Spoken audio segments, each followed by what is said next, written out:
Thank you for bringing us together for a discussion that goes to the heart of Pakistan's future. The Indus Basin is not just a river system for us, it is our lifeline.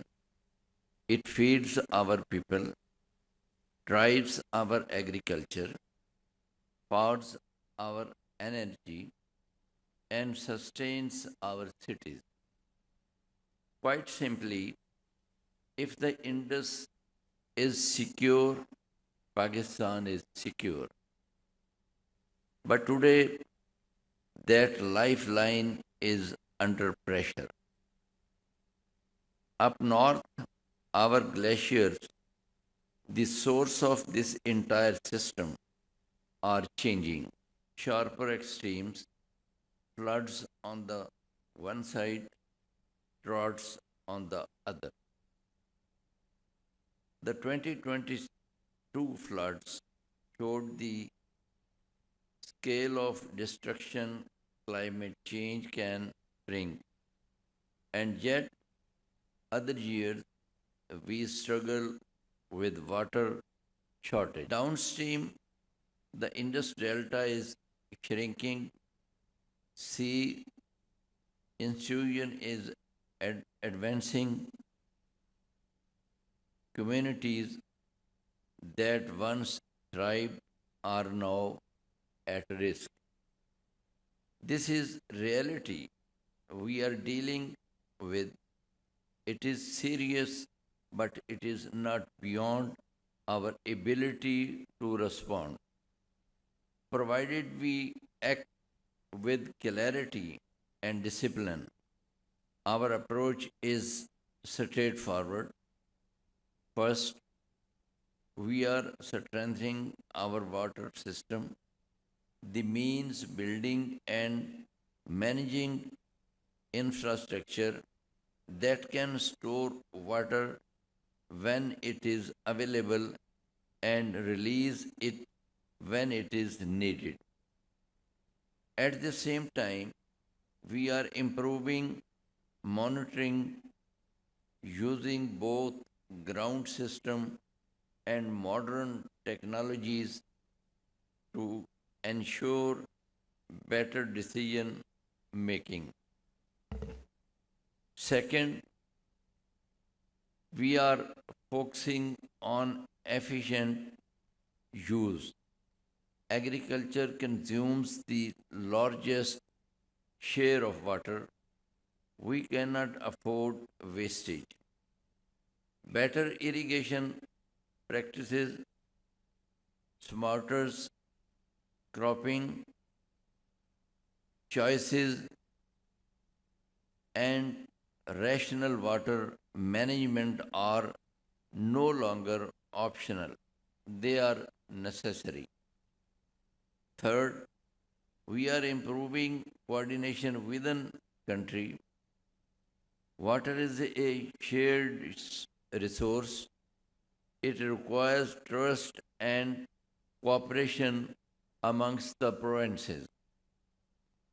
We are strengthening institutional mechanism so that decisions are based on data, not perceptions.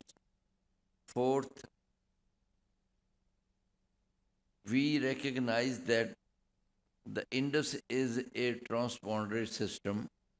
Stability depends on respecting established frameworks, maintaining cooperation, and avoiding unilateral actions.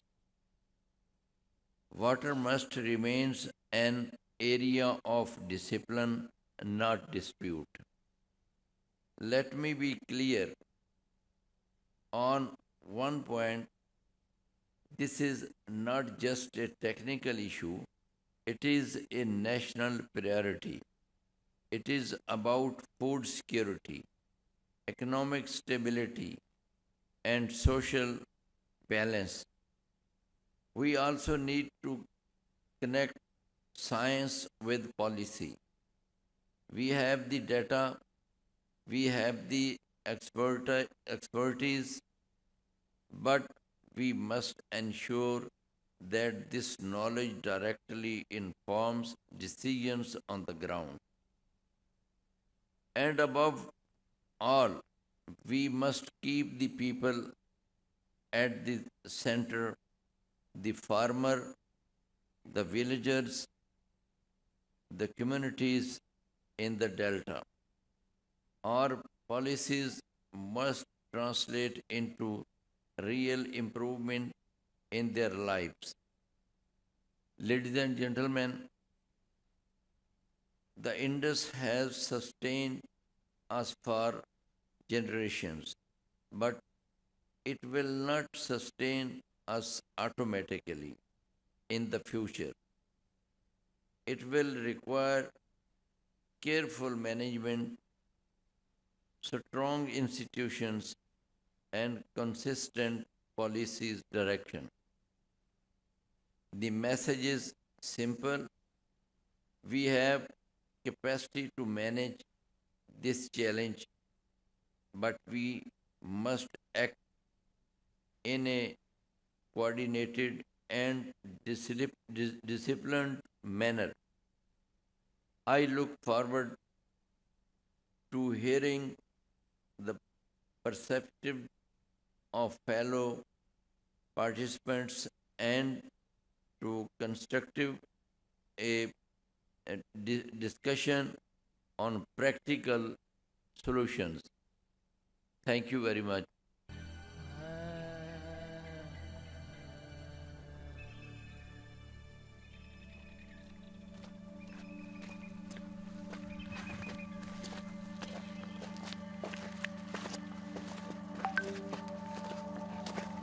Are ini me wan nias doran lu tu cosa ma te ya kamera zo du beshale mana asul kit karwesi me yoku mani ki ar ni me ke phat ne ti thum se change ni ti berman sildi berman ala qami abad bi sakhat uzrati han cheezen bi be जब हम glaciers पे या ऐसी जगहों पे बैठते हैं तो वो सब कुछ हमारी उतर जाती है थकान। हम रहते हैं गिलगित बाल्टिस्तान में है तो हमारा वास्ता नदी नालों से, दरियाओं से, झीलों से, चश्मों से हमारा वास्ता बहुत बचपन का ही रहा।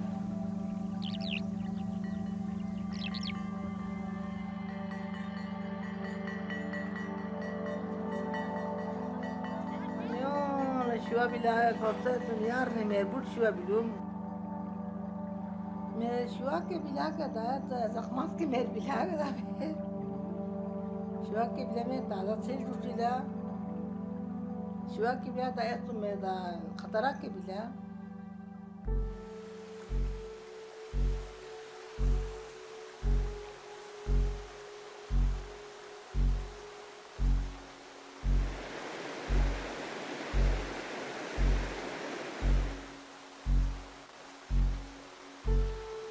खिड़की का शीशा इसी तरह टक टक टक टक टक टक दरवाजे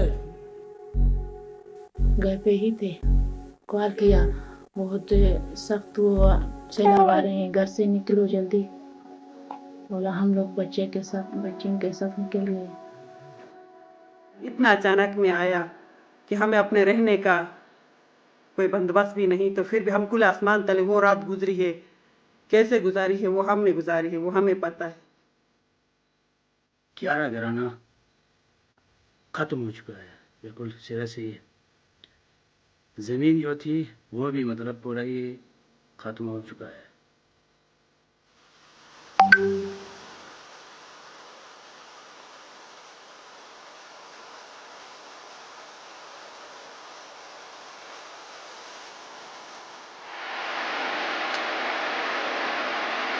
The 2022 flood was devastating. Damage that caused this huge destruction in this village. During the search, we initially assessed this area, this glacier. We informed the local communities. We conducted awareness sessions, evacuation drills, safe havens were identified, and then evacuation routes were defined. So people were prepared to face this, disaster.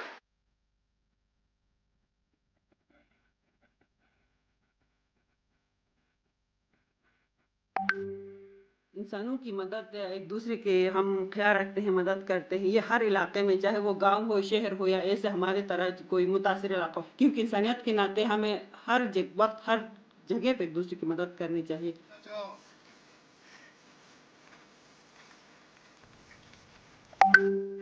समझ आएगा ना आप लोग के? हाँ। अच्छा, एक आदमी को नुकसान आ गया, सबको नुकसान है। यहाँ से पानी दरिया सिंध कम हो या ग्लेशियर कम क्यों, पूरा पाकिस्तान को नुकसान आएगा।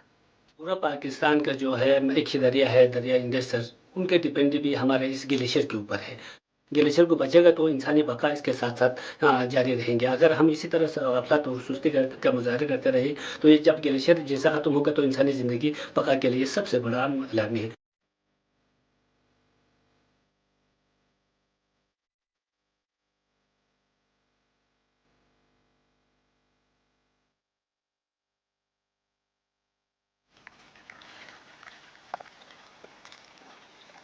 यह हमारे लिए बहुत दुख है ना।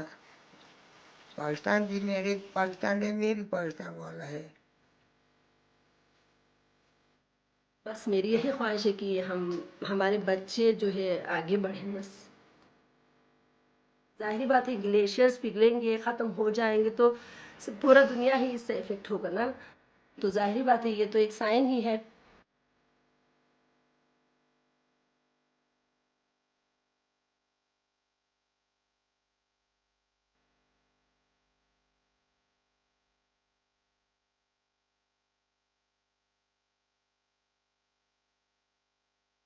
Making such a painfully evocative film.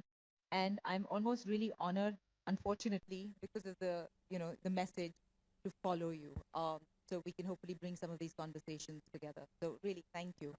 Um, I think my slide is supposed to be up there. Okay. So unfortunately, just so you know, I'm not sure that you'll be able to see the entire slide, and that's just a limitation of the place that we're in.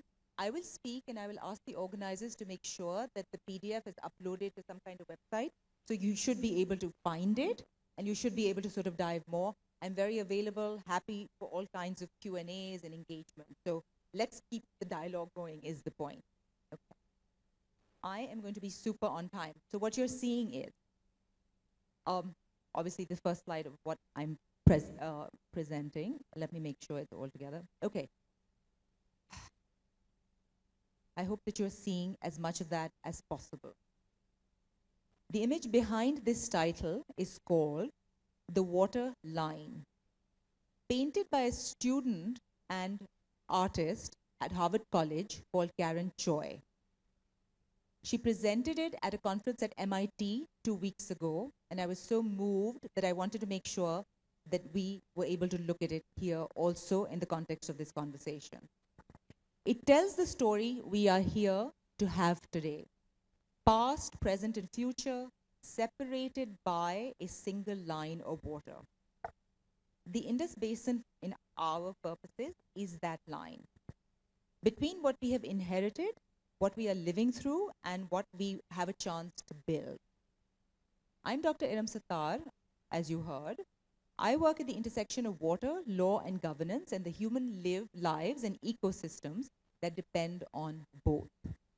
I want to speak to you today not just as an expert, but as someone who believes that we are at a genuine turning point. Many speakers have echoed this today.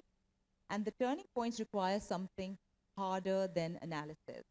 They require moral clarity and the courage to act on it. So let's begin and dive into some of this stuff. Before I speak about the data and governance, I want to ground us in something more elemental, in the imaginative work of an artist who understands instinctively what I will spend the next 15 minutes or so trying to argue. Karen Choi calls this mural the water line. Please look at it carefully.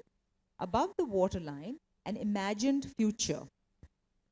Floating cities in harmony with nature, organic architecture, wind turbines, people walking freely. And that solar punk vision, a future grounded not in extraction but in care. At the waterline is the present, homes caught in limbo. Are they floating or are they sinking? That ambiguity is not artistic license. It is a precise description, unfortunately, as some of this movie was just showing us, of where Pakistan stands right now. Below the waterline, it's the past. That's oil, infrastructure, highways entangling the roots of the great tree that you can see there, the charging bull, the weight of the choices that have brought us here. The tree is the life force threading all three of these things together, these timelines. That tree for us today is, think of it as the Indus. The tree is Pakistan. And the question this mural poses, the question we must answer today is, which way do we want the tree to grow? Let us make the stakes concrete before we go any further. Can we have the next slide, please? It's about 250 million plus approximately people. That is not an abstraction. So we're diving in. That is almost the entire population of Brazil, dependent on a single river system for the food that we eat and the water that we drink. The Indus irrigates about 90% of Pakistan's food production, not a significant proportion, but 90%. And yet, half of all irrigation water no longer comes from the river at all. It comes, as the Minister Saab was sort of talking about, river dependence. It comes from aquifers, which is groundwater, that we are extracting faster than the natural resource systems can replenish. We are quite literally mining the water beneath our feet. That's the ground under our feet right now. And in the mountains above us, approximately, that's what the movie was just showing, a little over 7,000 glaciers that we know, the largest concentration of ice and outside the polar region, as we know. The Indus is natural water tower, and it is melting. This basin is being squeezed from above by climate change, from the north by glacial disruption, from the east by an increasingly revisionist neighbor, as we know, and from within by a governance system, this is what I focus on, that was designed for a much more stable world. These are not separate crises. They are one, and we cannot govern them as one at a time. We have to look at each together. Next. So I want to spend a moment on the glaciers. Because this is the part of the crisis, as this movie was about, that is the least visible in some ways and the most irreversible in many other ways. Obviously, this movie was making it very visible. Glaciologists, and we will hear from one, call what we are entering peak water. Right now, accelerating melt is producing more water.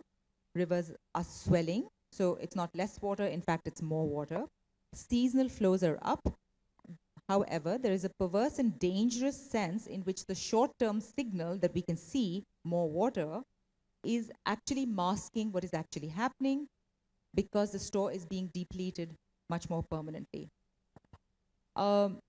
There's lots of potential, glaciers that are classified as potentially dangerous for these glacial lake outburst floods that a lot of people this morning have talked about, and where communities in Gilgit-Baltistan, etc., have been devastated.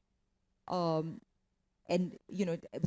just by one count alone, in 2022, we had over 16 of these bursts. So those are things that are happening.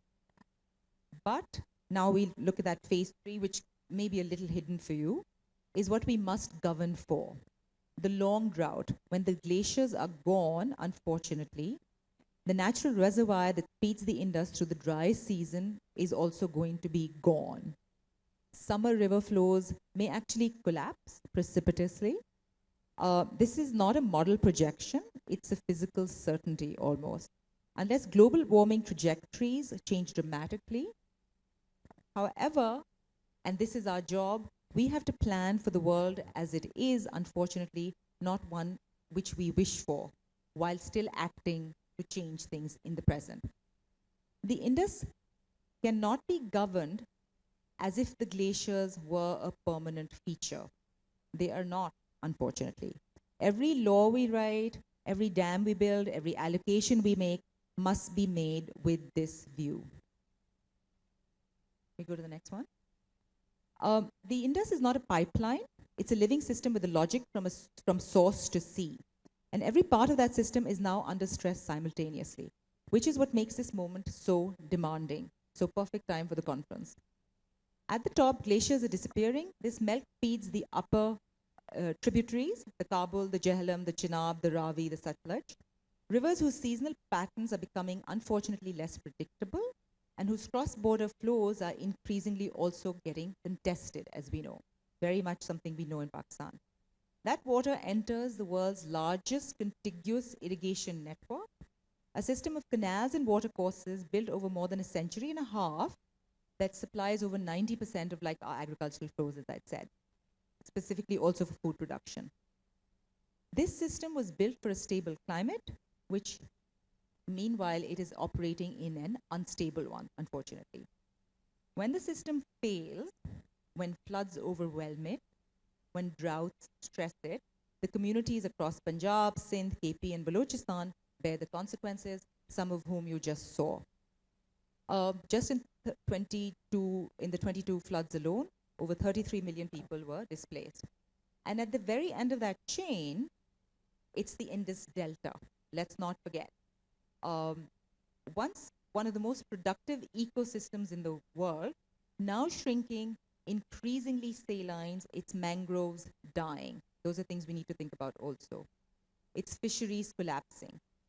An estimated 50 million people in Sindh alone have livelihoods that depend on the way that the river functions down there before it reaches the sea.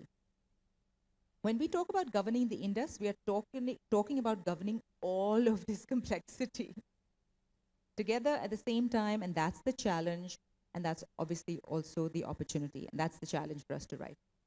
We go to the next one. I'll speak a little bit about the treaty. This is something that there's a lot of people who obsess about this treaty. The Indus Waters Treaty of 1960 is one of the genuine achievements of international water law. Negotiated through World Bank mediation in the aftermath of partition, it divided the 6 Indus tributaries between Pakistan and India and created a framework for data sharing and dispute resolution that survived 3 wars and over 60 years of political hostility. That's obviously what's in stress. It was definitely not perfect. Pakistan received the western rivers, the 3, and the Indus, Jhelum, and the Chenab, and India received the 3 so-called eastern rivers, the Ravi, the Beas, and the Satluj. Those eastern rivers are now essentially dry within Pakistan's border for the most part. The treaty's flexible provisions have been contested repeatedly, more so since the 90s, which is what we've been seeing. However, it did still hold. The durability is remarkable in international water law. This is celebrated, it is written about, it is compared to other shared river basins. But now it is under the most serious threat in its history. In 2025, just a brief recap, India issued a unilateral notice of treaty suspension. In many ways, that is a breach of international law. The treaty itself contains no suspension sort of provision. And meanwhile, India is constructing lots of upstream infrastructure on the rivers that are allocated to Pakistan by that treaty.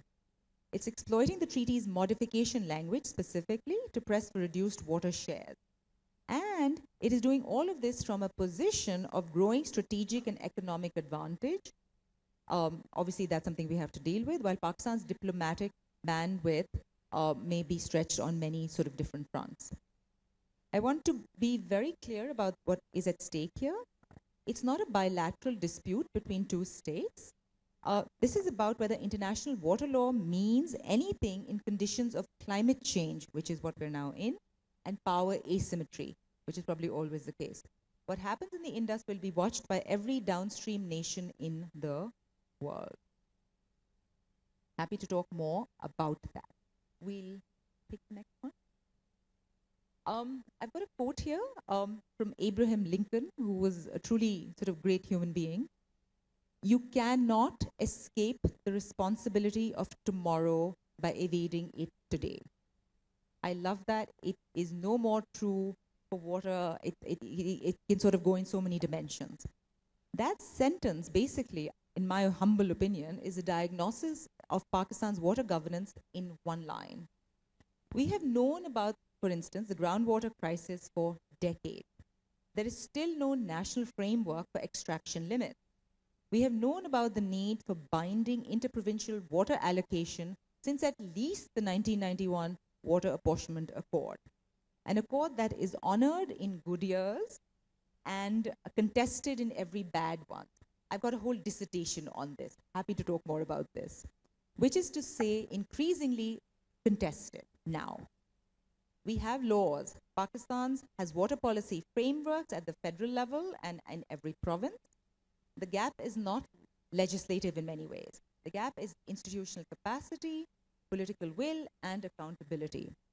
Paper policies do not irrigate fields. Paper policies do not prevent flood. Paper policies do not stop aquifers from being mined. And perhaps most fundamental, the infrastructure itself was designed for a Holocene stable climate. Its operating rules, its maintenance standards, and its storage assumptions all calibrated for a world of relative climate stability. That world, unfortunately, is increasingly gone. Moral clarity, which has not been a term we've heard this morning, but I think it should be something present for us, requires us to say that plainly, and this is what we've been emerging. The question is, what can we stop? Here is a paradox that demands an honest answer. Pakistan operates the world's largest contiguous irrigation system, and yet approximately 40% of its population faces food insecurity. Think about that on a, sort of regular basis. Children in Pakistan have some of the highest stunting rates in the world. This is not a paradox, it is a governance indictment. The irrigation system loses somewhere between 40 and 60% of water before it even ever reaches any crops. To seepage, to evaporation, structural inefficiency. We are not just running short of water, we are wasting a lot of what we do have. And then there is an agricultural transition question. This is very serious for the amount of reliance on agriculture, which I raise knowing it is difficult and politically charged. Agriculture employs the vast majority of Pakistan's rural workforce, but generates a disproportionately small sort of contribution relative to GDP and its water consumption. This is not an argument against farmers by any means. It is an argument for a pathway to prosperity. That conversation has been deferred, unfortunately, for too long. Finally, a world where global supply chains are fracturing, we are living this world right now, where climate disruptions are affecting harvests across multiple continents simultaneously, Pakistan's dependence on food imports is a strategic vulnerability. Every drop of water saved domestically, every unit of food grown more efficiently is not just an environmental gain, it is national security. So, what does sustainable governance of the Indus actually look like? Let's be a little concrete. On the legal side, binding interprovincial water allocation with real enforcement, not an accord that provinces can ignore when it suits them. A national groundwater framework with extraction limits, metering, and in fact, that dreaded word, pricing. Climate adaptive water rights that are explicitly designed to flex as flows change. Other river basins have done this, rather than locking in fixed allocations calibrated for a climate that no longer exists. On the institutional side, Pakistan needs an independent national water authority with genuine enforcement power, not another advisory sort of river body. River basin authorities with multi-stakeholder governance. Trust me, we need to build this capacity, including farmers, civil society, and local governments, not just bureaucrats and engineers. Nothing wrong with bureaucrats, but there are more people in society. Real-time monitoring infrastructure across the entire basin, which we do not do, and a permanent Indus Commission that is permanently and politically protected, adequately resourced, and empowered to assert Pakistan's legal rights. On the international strategy, every violation of Indus Water Treaty must be documented meticulously and asserted at every available international forum. the ICJ, international arbitration, multilateral climate negotiations. Pakistan should be actively building coalitions with other downstream nations facing upstream pressure. And this is critical, domestic water efficiency is a diplomatic asset. Pakistan strengthens its legal argument that it is not the wasteful party in this relationship. This must be something that we focus on. As President Kennedy, again, somebody else quoted there whom you can't really see, said at one point in time, so I will sort of reiterate that, anyone who can solve the problems of water will be worthy of 2 Nobel Prizes, since those are very much in the news these days. One for peace and one for science. That is not hyperbolic, it is a precise statement of what is at stake. Do the next one. I think you can see that. The fox said to the little prince, "You remain responsible forever for what you have tamed." Pakistan has tamed the Indus for over 6,000 years since the Indus Valley civilization built the world's first urban water systems. This land and its people have diverted, channeled, dammed and drawn upon waters that once ran freely. That act of taming water created extraordinary things, agriculture that feeds hundreds of millions, cities, civilization itself. But taming carries a permanent responsibility. It does not expire at the end of a government's term. It does not transfer with a treaty revision. It does not dissolve when the rains fail or the glaciers melt. Sustainable governance requires all of us. And that's something that we have to think about. This slide basically hinges on this argument. Everything before it has been diagnosis, everything is direction.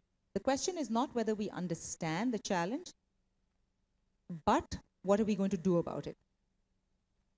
Last 2, this will be very quick. Okay. I want to just quickly introduce a concept that is underused in climate diplomacy, which is called ethical leverage. Ethical leverage is the strategic power that accrues to a nation when it pairs a legitimate moral claim with a demonstrated governance competence. Pakistan has one of the most legitimate moral claims, we've heard this repeatedly, in the global political climate.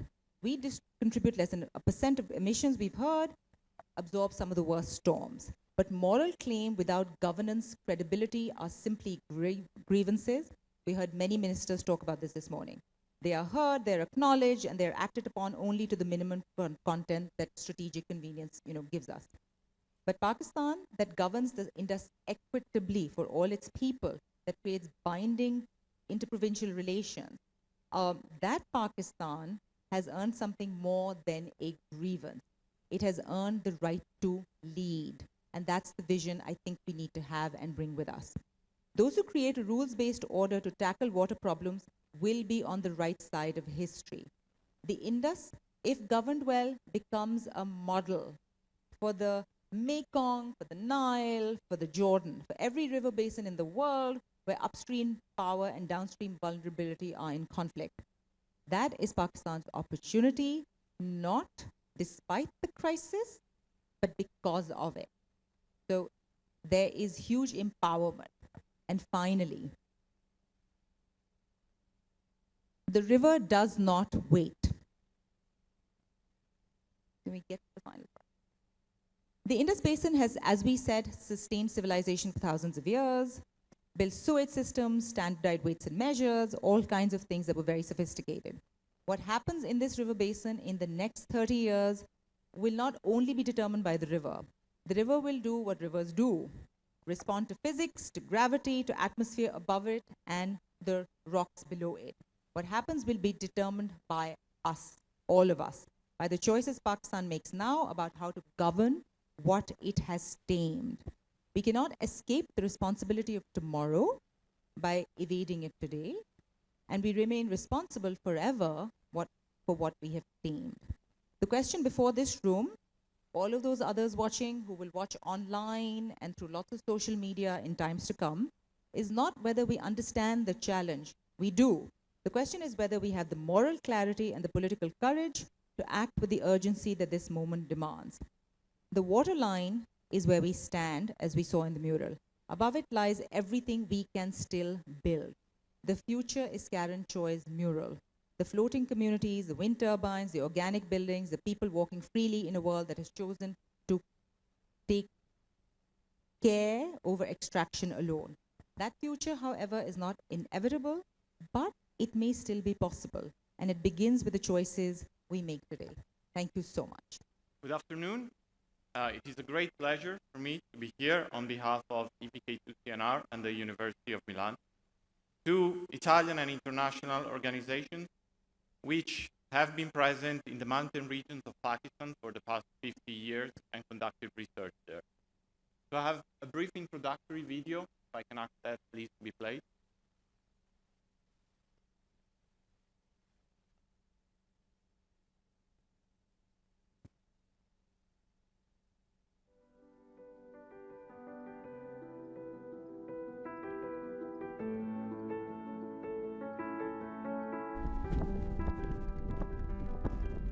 Siamo in cima!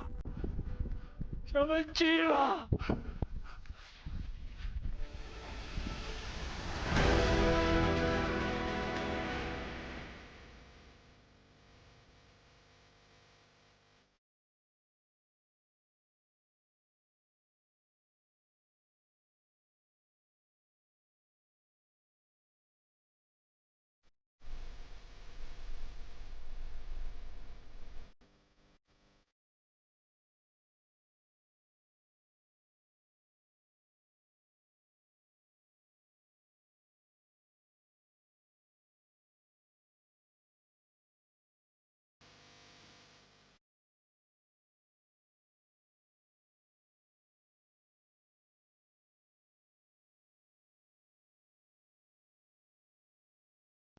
A long history, and of course I won't be able to tell you the whole history today, so I will focus on the very recent years. If you can go to the next slide, please. Starting from the creation of the glacier inventory of Pakistan, which was part of an international cooperation project called Glaciers and Students, together also with the University of Cagliari, Karakoram International University, and University of Baltistan. And I've put here some of the key numbers of this glacier inventory that we created. So we found that Pakistan has more than 13,000 glaciers with an overall area of more than 13,000 square kilometers and an overall volume, so the amount of water that is contained within these glaciers, of more than 1,500 cubic kilometers, which really makes it one of the largest water resources outside the polar region. Next, please. One key aspect of this inventory is that for the first time, we created it using high-resolution satellite images over one single summer season of 2022. And this is important because in the past, glacier inventory had to stretch images of multiple years to be created. This means that our inventory is more consistent in time, is more robust, and can be used also as a baseline for the future comparisons. And next, please. All the data from this inventory, as well as the data from the weather stations installed by EVK2CNR, which I will talk about in a while, are available online on the website. And also I invite you to scan the QR codes because the data are freely accessible to stakeholders and to the general public. So I invite you to look at the data and use this data. Next, please. A few more numbers on the inventory. And if we look at the distribution of glaciers by size, we can see this picture. So there is quite a large number of very small glaciers, those that are smaller than 0.5 square kilometers, and a limited number of the very large ones, the larger than 50 square kilometers. And why does this matter? It matters because the smaller glaciers are the ones that are more vulnerable to climate change. Next, please. Now, if we make a comparison between our inventory and previous ones, bearing in mind, as I mentioned, the limitations of the previous inventories, We can take two regions, for example, one in the Himalayas and one in the Karakoram, the Baltoro basin. And what we see is that in this small basin, the Pallas basin of the Himalayas, where very small glaciers are located, there is a loss in glacier area. We're talking about 16% over 20 years, so almost 1% area loss every year. In the Baltoro region, sorry, can you go back? In the Karakoram, instead, we have stability of the glacier area. So the loss is very limited. This is part of this phenomenon which is known as the Karakoram anomaly, so this stability of the glacier. However, we know that even though the glacier area might be stable, the glaciers might still be losing mass, which is what we are now also investigating. And next, please. There is one particular type of glaciers. We heard about it, we saw it in the video beforehand. These are the surging glaciers. Surging is this phenomenon where the glacier has a rapid advance, and when this happens, the glacier can block the course of other rivers and it can form lakes. And these lakes then have a very high chance of developing glacier lake outburst flood. This is why we are now currently monitoring glaciers like Shishpar and similar glaciers using high-resolution satellite images to look at how they behave and evolve on a daily basis. Next, please. And one final point I would like to make on the glacier inventory is that even though the work was supervised by researchers like myself, a lot of it was actually done by students. Students from Italy and Pakistan as part of this Glaciers and Students project, students who received continuous training in GIS, remote sensing technologies, and glaciology. And both male and female students benefit from this continuous training program. Next, please. Besides the glacier inventory, EVK2CNR has also recently developed a lake inventory, starting from the supraglacial lakes. These are the lakes that would form on the glacier. And we found that there are more than 2,700 of these lakes on the glaciers of Pakistan. What we are currently doing is we are also integrating this inventory with an inventory of all the other lakes, the ones that also form in the proximity of glaciers, to then assess which of these lakes are at the highest risk of developing glacier lake outburst flood. Next, please. And another important activity that EVK2CNR has been conducting over recent years is the installation of automatic weather stations. We started in 2022 with the Hunza Valley with 4 weather stations. Next, please.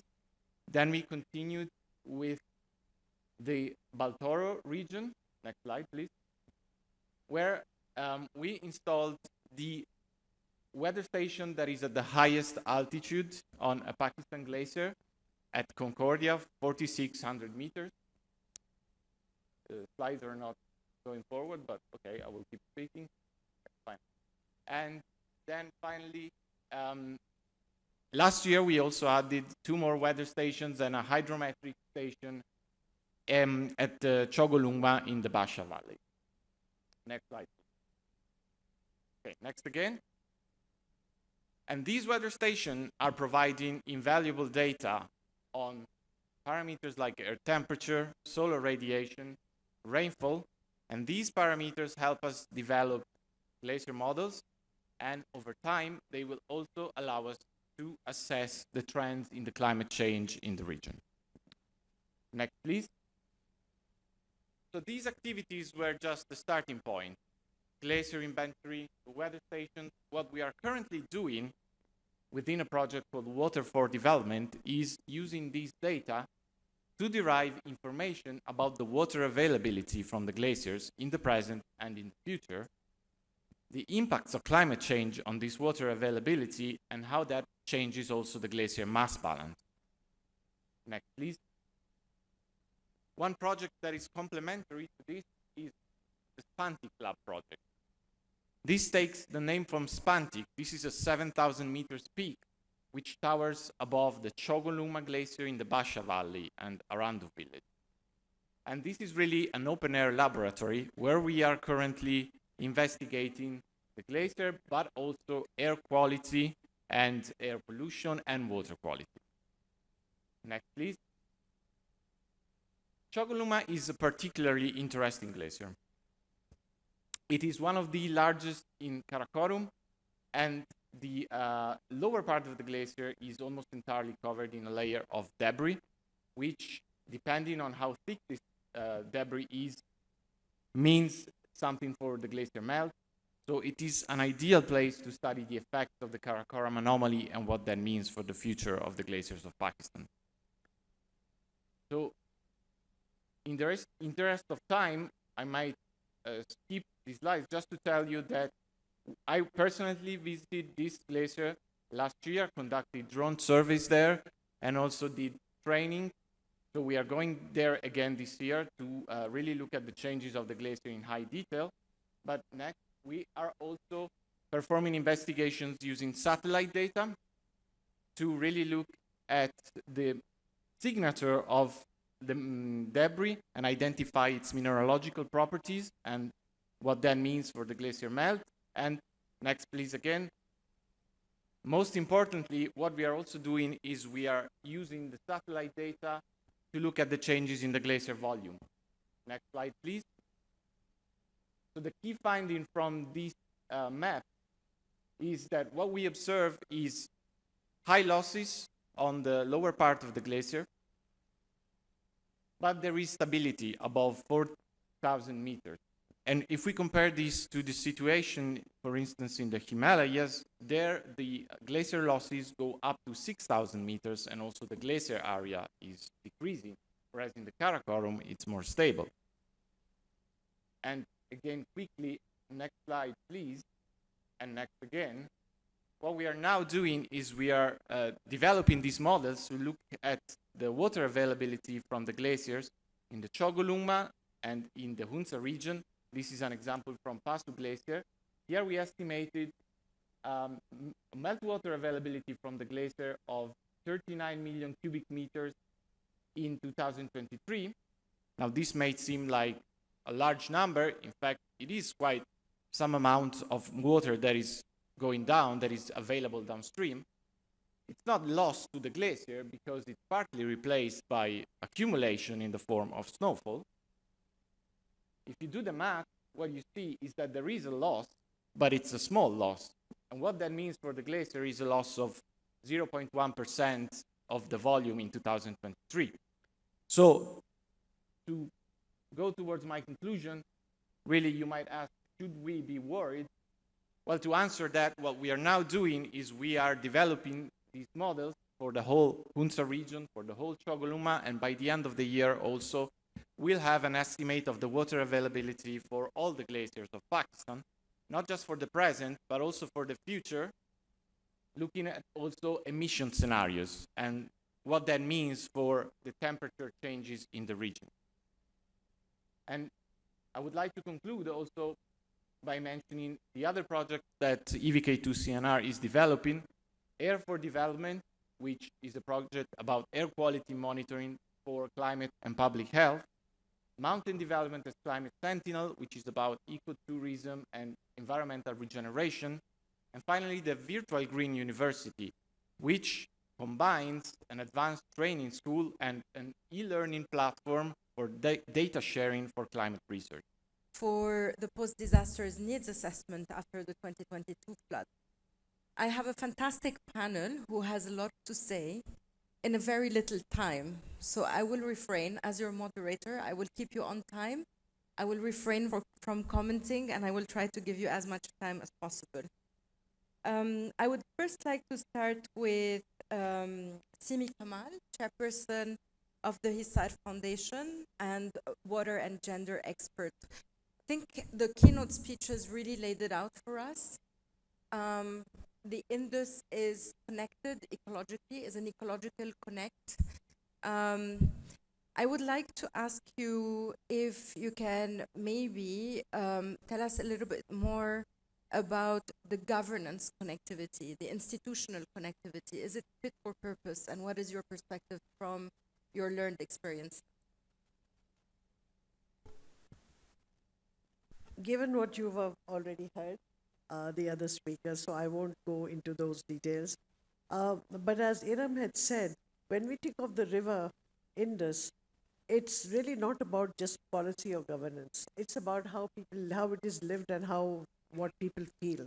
So before coming to your question, I would like to lay the context, if you will allow me a minute or two. So the river Indus has mythic proportions in the minds of Pakistanis. And that really determines the way they relate to the river. So, it is also called the river Sindhu. We say it is our mother. And if you look at all the history of how this land is actually the land of the river Indus.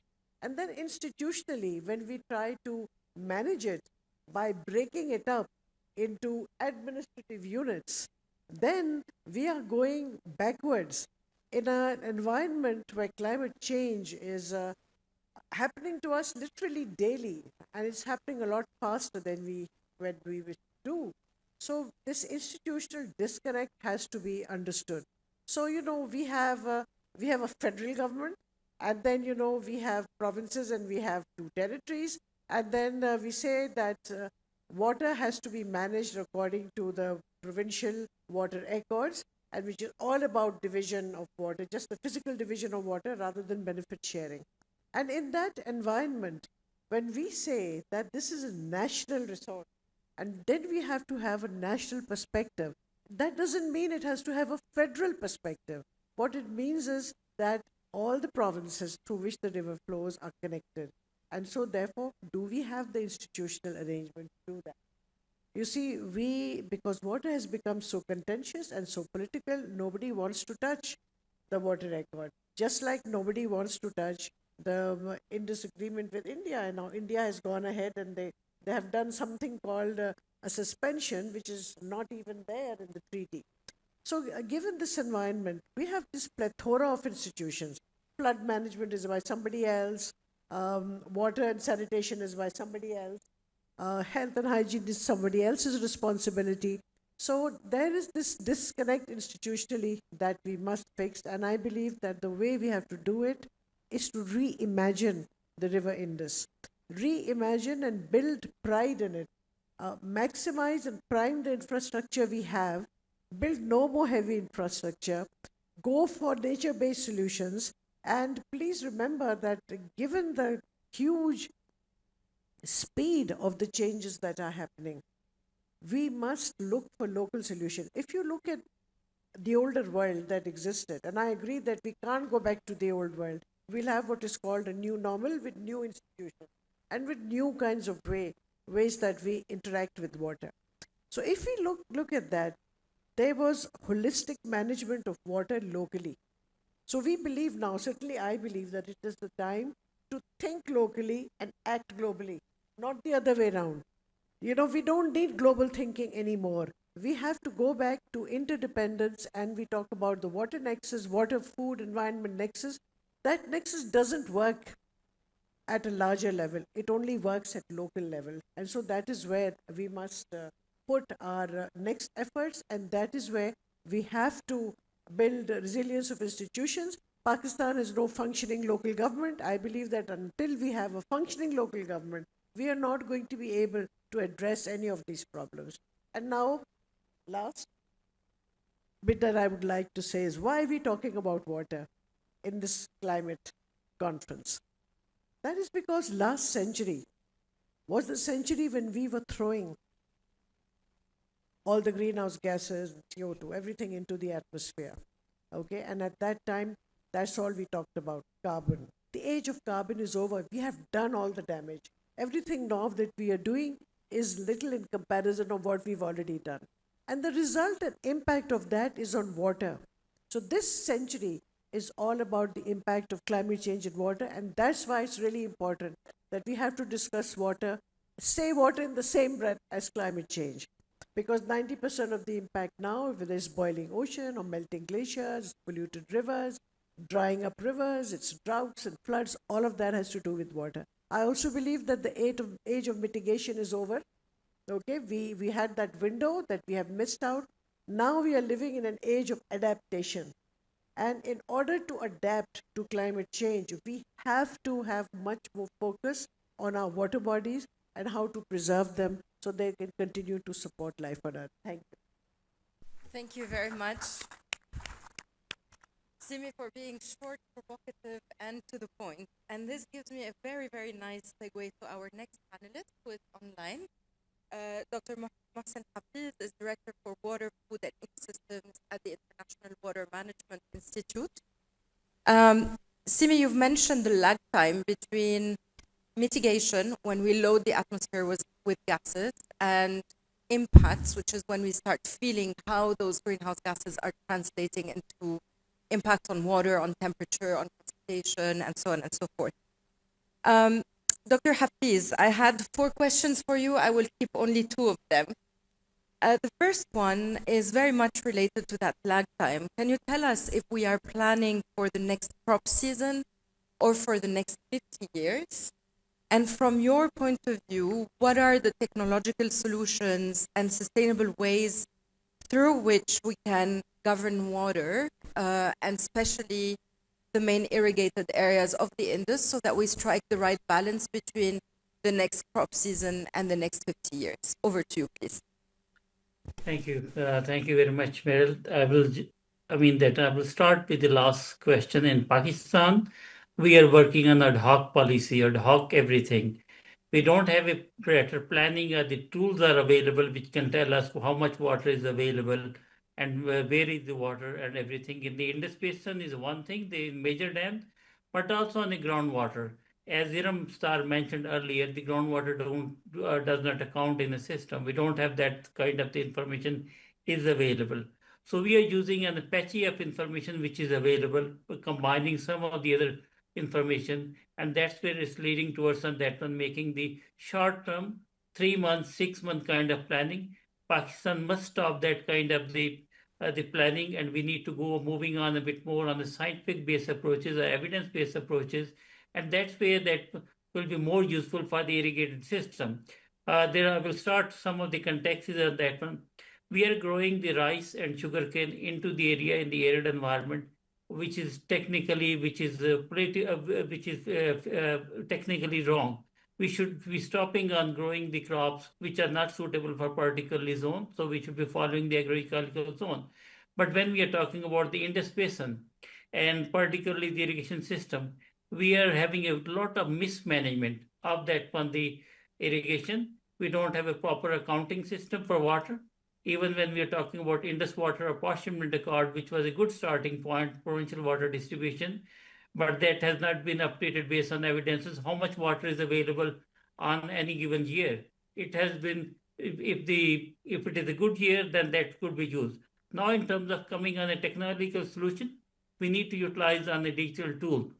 And digital tool is one of the things where we could utilize. Now we have a satellite data, we have the remote sensing, we have artificial intelligence, we have a citizen science, and then combining the biophysical data which is available with the department, how we could develop a kind of a like real-time modality or the functionality like a digital twin.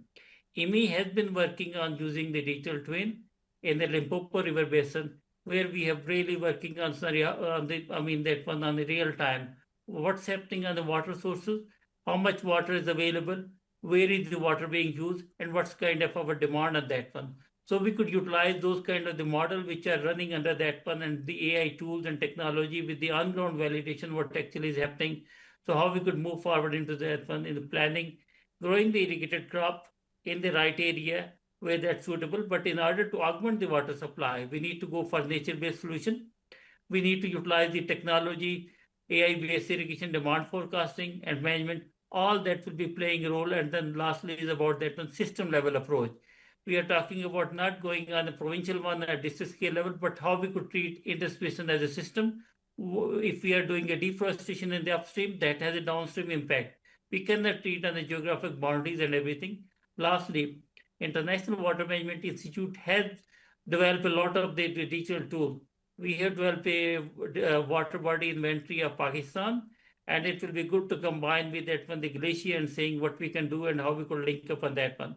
Another important thing is on the groundwater management, how we could manage it sustainably. In Punjab, in KP and Sindh and Balochistan, we have Punjab and KP, we have operationalized the groundwater management information system, and that's guiding us how much is groundwater available and where is used. Classical example is 1.365 million tube wells have been geotagged for Punjab, and we have also rolled out in Sindh and then the Balochistan as a pilot project. Another thing is about looking around the water availability, hydrological model, combining it, everything. Lastly, I will say we need to think about that when water is a system, is a connector. It's a political, how we are able to connect with that one, the better planning at the national scale level, and as well as then incorporating the feedback of the province, like it's the Murray Darling Basin Authority, where the information and decisions are based on evidence-based. So we need to work it on evidence-based information. There is a last point is data. We have plenty of data, but data is treated as a commodity. How we could share the open data, that one and data need to be quality checked and working it as a part of that one. That data could be used for decision making. With this one, I will say we are working on that one. But last thing is, if we need to plan for 50 years, we need to go for evidence-based. We need to think about long-term planning, and we need to develop a climate resilient approach, not the ad hoc approach which we are doing day to day, and we need to stop that activity. Thank you. Thank you very much. And on those last words, I will actually transition to our next two panelists. We've covered the physics of the system, the governance of the system, the management of the water, and the technology. And now I would like to talk about people. And first, I would like to go to Mr. Masoud Al-Mulk, who's CEO of the Sarhad Rural Support Program. And if you can highlight to us, we have little time, so I invite you to be to the point and sharp. If you can share with us some of the lived experiences that you have witnessed in your professional experience, and maybe some of the solutions. I think Simi was calling for us to focus on local. I worked with the Sarhad Rural Support Program for a very long time, and I've seen a number of disasters. The 2005 earthquake, where almost 83,000 people lost their lives in KP. We have the IDP crisis, which has been continuous since 2008, 9, and still keeps going on, which has affected millions of people. And then we have had the floods starting with 2010, and there have been a number of them, 4 or 5 of those, which impacted lives on a very wide scale. And in all of these, water has been very, very important. And I think the solutions that we've looked at is that if can we empower people or communities to improvise solutions with whatever resources they have. That's very crucial. That's very different to the traditional way we approach these problems. So in a place like Chitral, in the 2015 floods, we found that the whole town was without water, and one of the solutions we came up was to come up with the small drinking water wells, and 53 of them were built, dug out by communities in a very short time, and you could give water to thousands of people. So it wasn't a typical solution. And then if you look at the renewable energy field, it's starting with 1990s in the north. There's been a lot of work done on renewable energy, and thousands of people.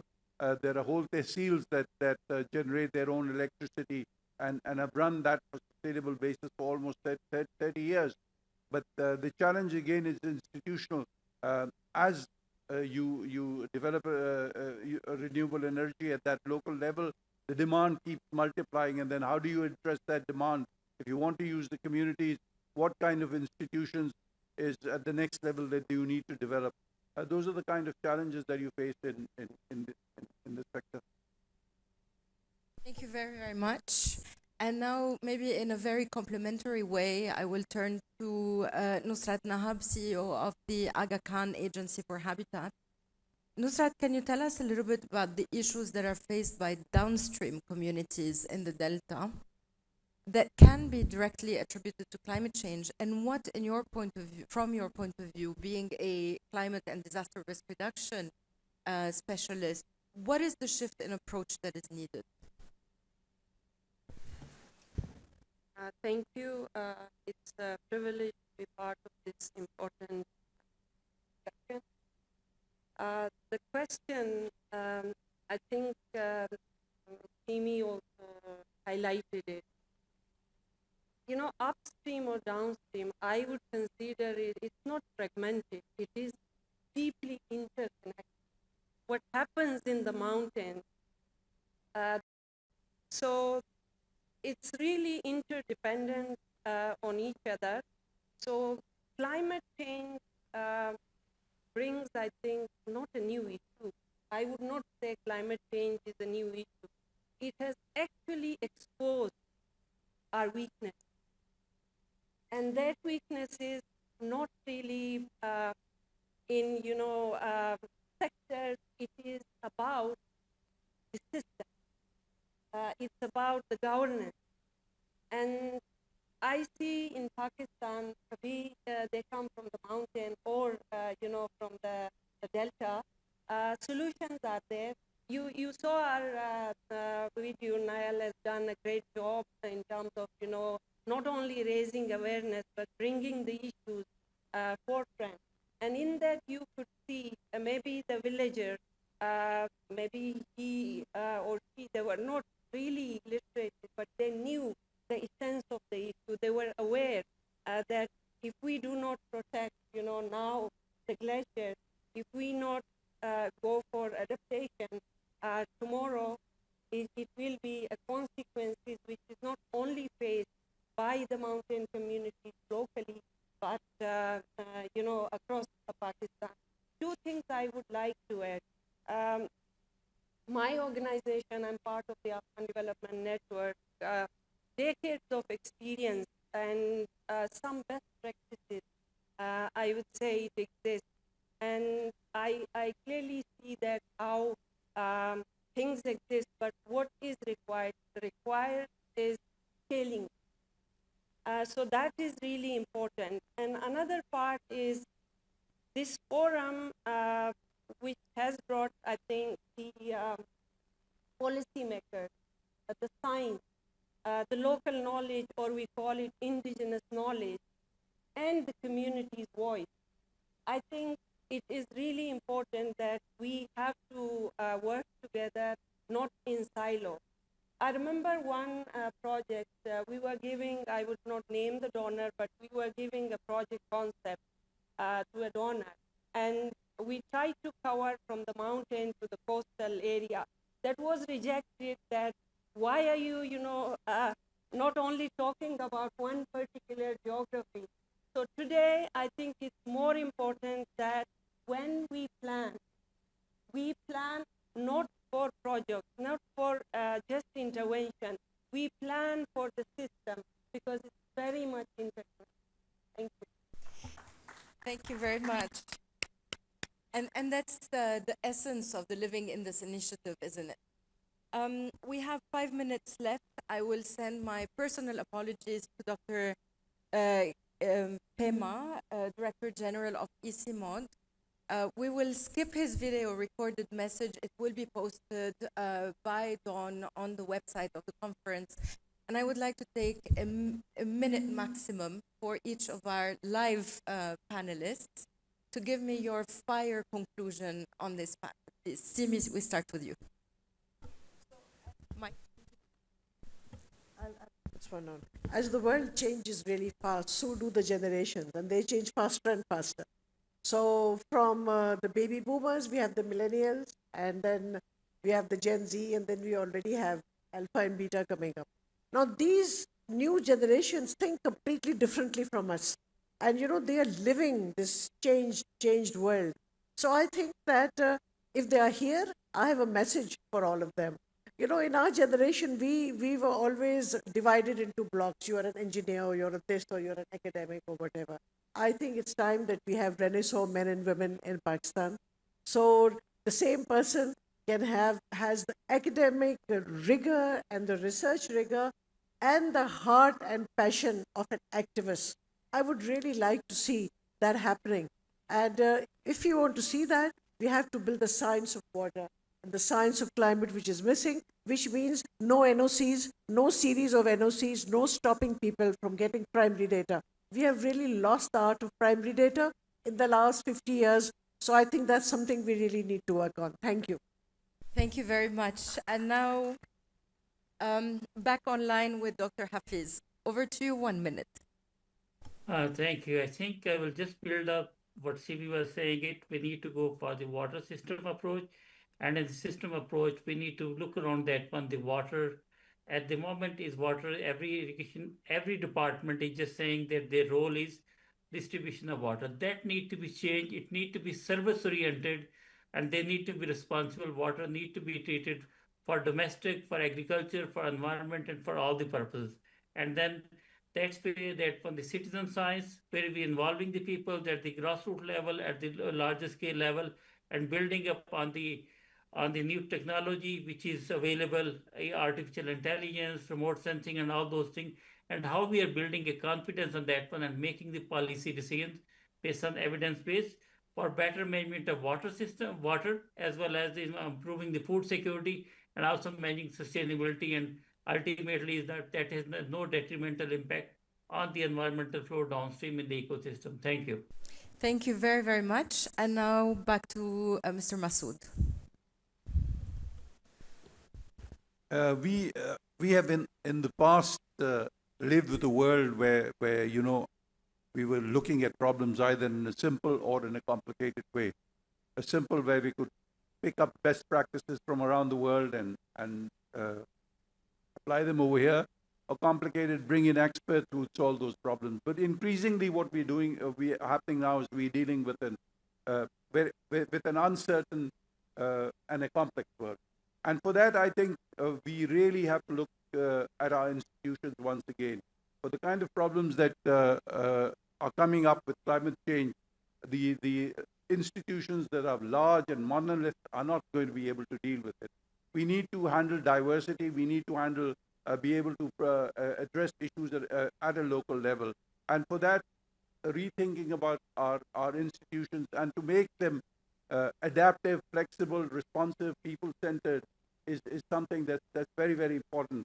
And for that, we will have to embrace experimentation, iteration, and make that very important part of the way we do. Our institutions do not do that. For instance, if the tribal belt in KP has a lot of problems, what do we do? Do we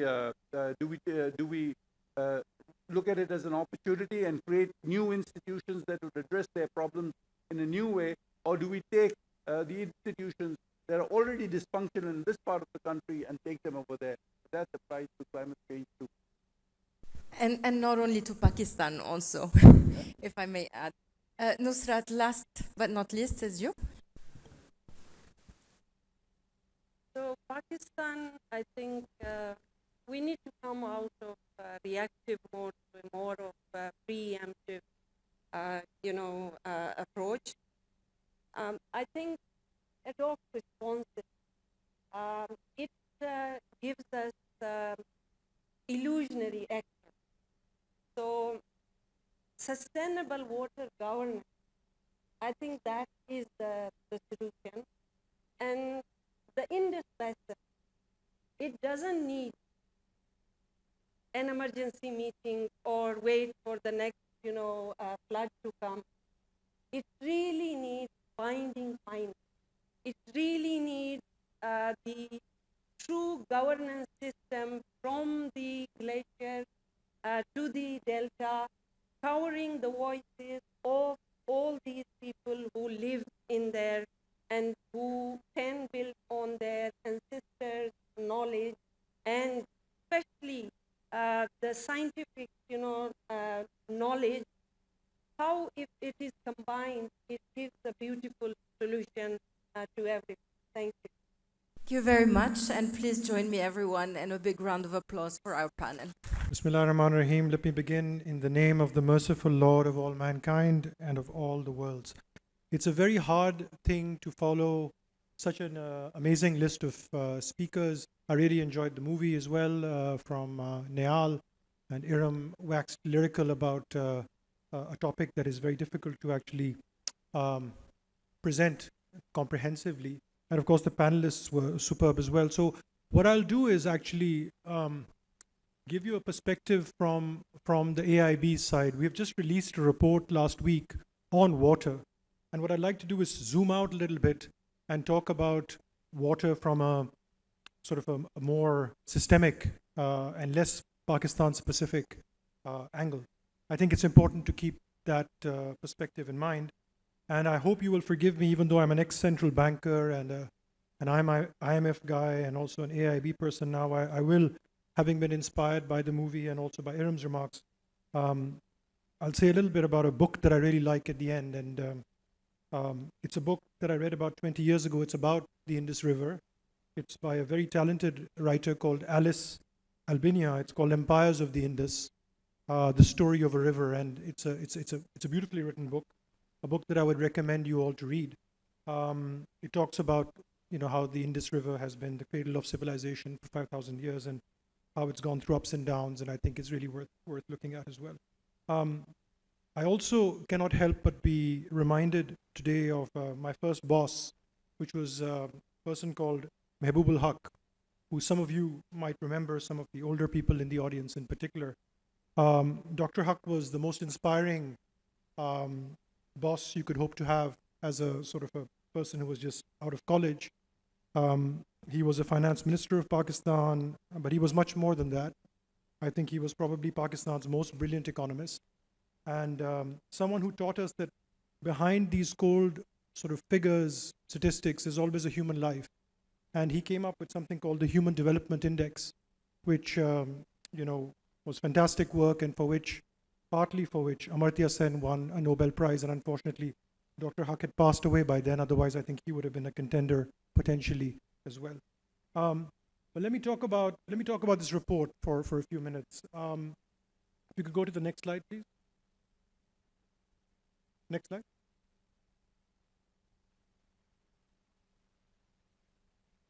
If we could move the slide, please.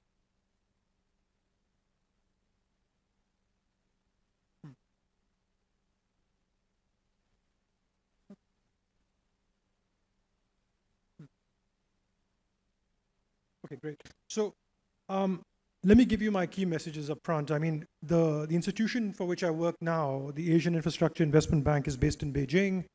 It's a new multilateral development bank. It's been around for 10 years. And we pride ourselves in thinking about infrastructure and infrastructure investment in a very holistic way. We think about infrastructure for tomorrow.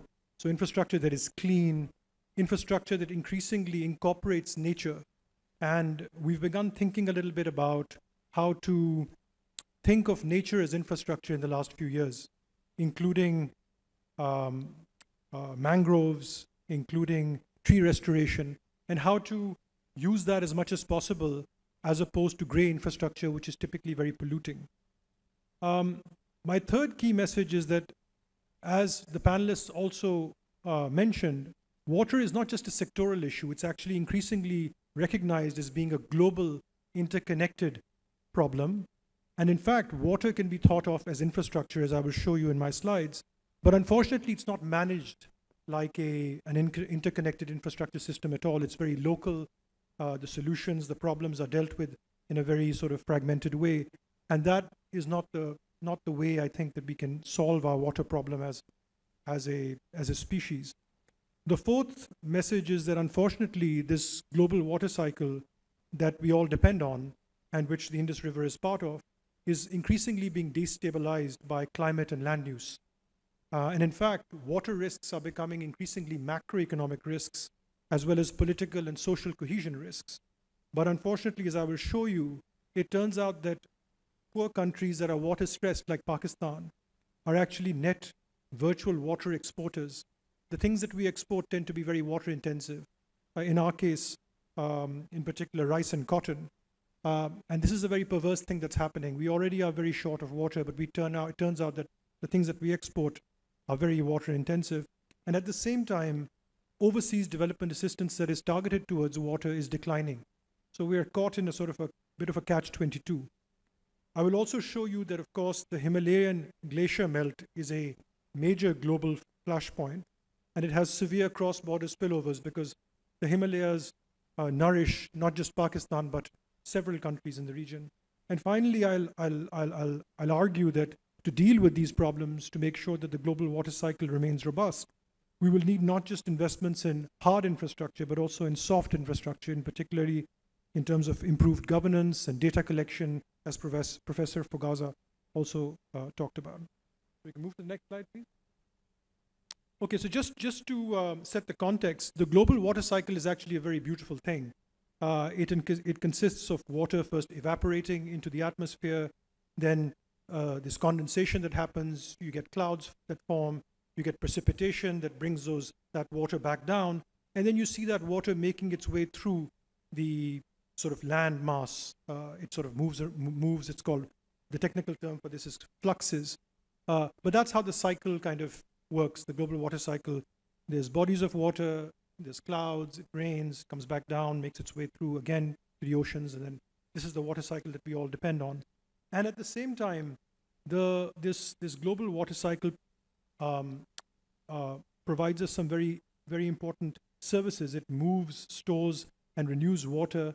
It regulates the climate and the atmospheric moisture.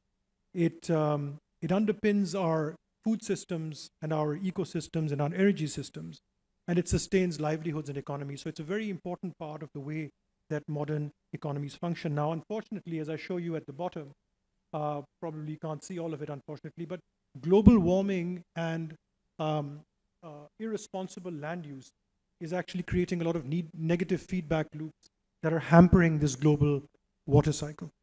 Next slide, please. Something else that we discovered when we did this report is that actually there's a concept called flying rivers, which is basically a concept that says that there are many great forests of the world. And on the right-hand side, I'm showing you some of them. At the top, you see the Brazilian rainforest. In the middle, you see the forest of Congo. And at the bottom, which you probably can't see, other forests in Indonesia. And these forests play an incredibly important role in the global water cycle because the moisture that they produce actually finds its way through different parts of the world. And the green shades that you're seeing in these panels are basically showing you how the water that is generated by these forests makes its way across the world. This is called in the literature actually generating moisture across the world. And in that sense, they're a global public good. They are nature's water infrastructure. But unfortunately, this aspect of a global public good is largely missing from global water policy. Next slide, please. Now, one of the consequences of this global water cycle becoming hampered by climate change and wanton land use is that you're seeing water stress emerging in a lot of countries. And what we're showing you in this chart is the darker areas are countries where there's high population density and there's also a water stress problem. And you can see that Pakistan is right in the crosshairs of this. This has implications not just for your agricultural and food systems, but also it affects your sovereign ratings. And you can see that the impacts are increasingly uneven across the world. It's not as if the whole world is facing this kind of problem. The impacts and the risks are mostly concentrated in South Asia, Middle East and North Africa, East Asia, and the Pacific. Next slide, please. And this is just to show you that it's also impacting major crops of the world, in particular wheat, maize, but also cotton and rice are crops that are produced in basins with water stress of 80% or more. Next slide, please. Now, on the left-hand side, we're showing you which countries are major virtual water exporters, in the sense that most of their exports have a lot of water intensity in them. And you can see that Pakistan is right up there. It's actually number 4 in this chart. So Pakistan, even though it's a very water-stressed country, is also exporting a lot of water-intensive goods, in our case, rice and cotton. And at the bottom, although you can't see it, unfortunately, we show you that a large problem also is that water is not priced properly, particularly in countries that have water stress. And I wish you could see the chart at the bottom, but basically Pakistan is one country where water is so underpriced relative to the availability of water that it is almost off the charts in this scatter plot at the bottom. Next slide, please.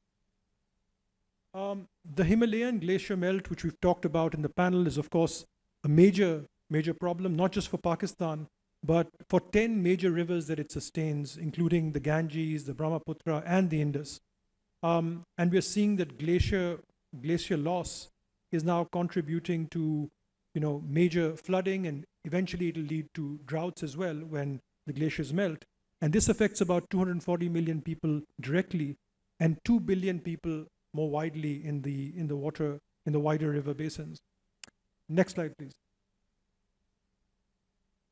And as I said at the beginning, unfortunately, overseas development assistance that is targeted towards water, which is what we're showing you on the left-hand side, the line is the absolute number, the blue bars are the share of total overseas development assistance.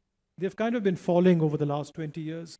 So we also need, at the same time, as we need to price water better and invest in infrastructure, we do need more overseas development assistance that is targeted towards water and water-stressed countries like Pakistan. Next slide, please. Finally, my last 3 slides. What do we do? What should the world do, given that this global water cycle is being destabilized? First of all, of course, you need hard infrastructure. You need to invest in irrigation, flood protection, storage, to protect against higher temperatures, glacier melts, and climate volatility. At the same time, you should also look at nature-based infrastructure, like upstream forests, wetlands, to support the global water cycle. But at the same time, investment in infrastructure alone is not enough. We also need to invest in governance. Next slide, please. And this slide, I won't go through it in much detail, but it's basically showing you that because water is an interconnected problem, and it has many levels of implementation, local, subnational, national, regional, and local, we do need to think about how to improve water governance by thinking about public investments more creatively, tariffs to price water better, improve national and local regulations. We also need multilateral development banks like my own to help countries. And we need the public and the private sector to work together to generate data of the kind that Professor Fugaza was showing us before. Next slide, please. And this is my last slide. We also need to think about water as a system, not just as a sector.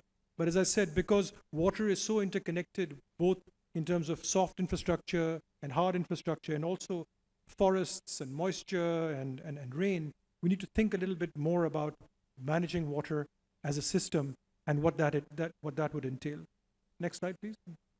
And finally, these are some of the publications that have come out of my institution, the AIIB, in the last few years. Where the Water Flows is our latest report. You can get it online. And the last couple of years, we've also done some interesting reports on thinking about nature as infrastructure and financing it through the private sector. Let me then just end now with just a few lines from the book that I told you about at the beginning, Empires of the Indus, The Story of a River by Alice Albinia. I think it's quite evocative, but if you could just bear with me, I'll just read a few sentences from it. This book recounts a journey along the Indus, upstream and back in time, from the sea to the source, from the moment that Pakistan first came into being in Karachi to the time, millions of years ago, in Tibet, when the river itself was born. Along the way, the Indus River has had more names than its people have had dictators. Today, in spite of the militarized borders that divide the river's people from each other, the ancient interconnectedness of the Indus still prevails. From the deserts of Sindh to the mountains of Tibet, the Indus is worshipped by peasants and honored by poets. More than priests or politicians, it is the Indus that they revere. The mighty Indus of Sanskrit hymns and colonial tracts was heavily dammed during the 20th century, beginning with Britain's profit-driven colonization of the lower Indus Valley and extending through 60 years of army-dominated rule in Pakistan. Big dams have shackled the river, transforming the lives of human and non-human species on its banks and in its waters. Now, when I think of the Indus, I remember the eulogies of Sanskrit priests, Greek soldiers, and Sufi saints. Their words come down to us across the centuries, warning of all that there is to lose. Thank you very much.